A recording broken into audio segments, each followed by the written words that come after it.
What's the meaning of cauliflower?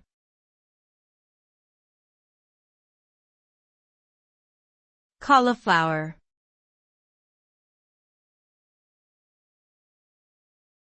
Cauliflower.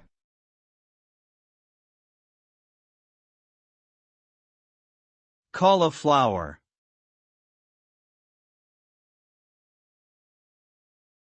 Cauliflower.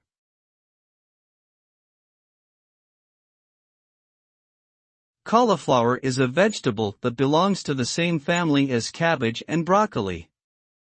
It is composed of tightly packed clusters of tiny flower buds, which give it its distinctive texture and flavor. Cauliflower is low in calories but high in nutrients like vitamin C, vitamin K, and fiber.